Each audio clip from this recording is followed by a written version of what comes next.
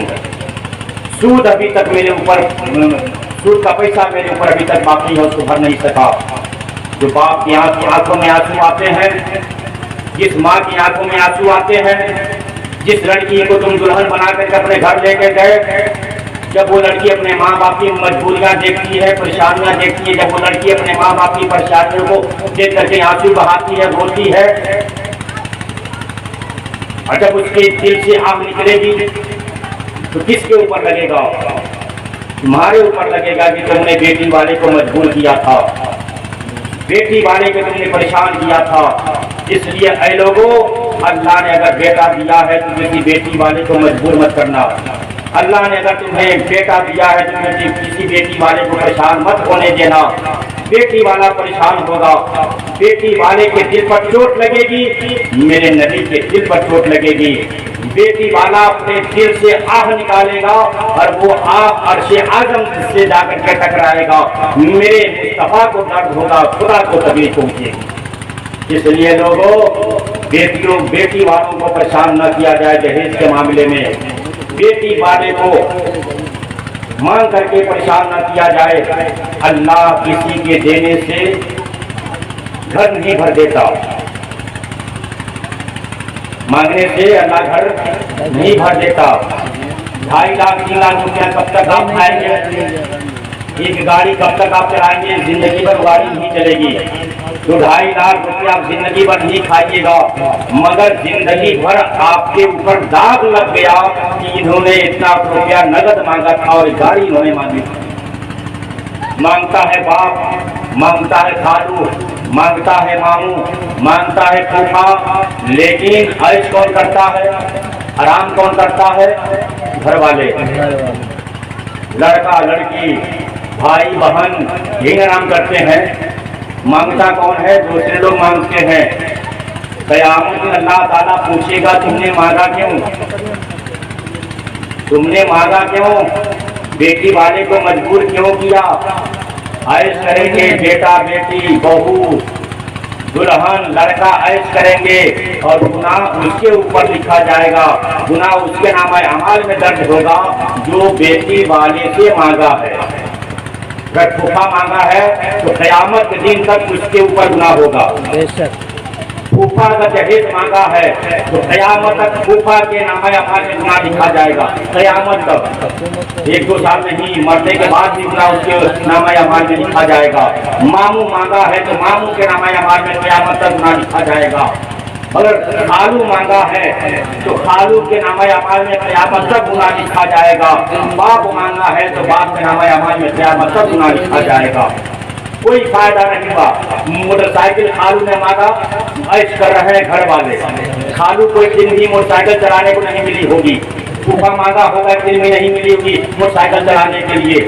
پھوپھا مانگا ہوگا دن بھی اس کو نہیں ملی ہوگی. گھر والے عیش و عشرت کر رہے ہیں اور گناہ فری میں وہ کما رہے ہیں. بہت اچھا. فری میں گناہوں کو مل رہا ہے. اور 1-2 دن نہیں، قیامت کے دن تک ان کے نامہ اعمال میں گناہ لکھا جائے گا.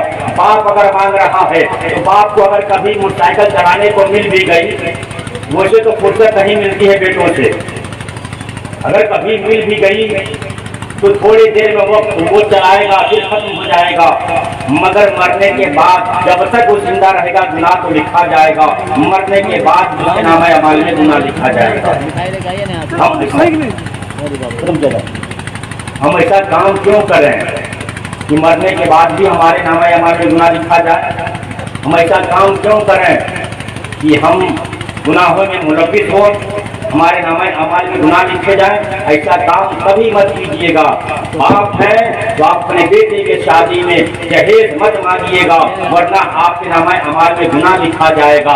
ماموں ہے تو بھانجا کے شادی میں آپ جہیز مت مانگیے گا، ورنہ آپ کے نامہ اعمال میں گناہ لکھا جائے گا. پھوپھا ہے تو بھتیجے کے شادی میں آپ کبھی جہیز مت مانگیے گا، ورنہ آپ کے نامہ اعمال میں گناہ لکھا جائے گا. اور آپ خالو ہے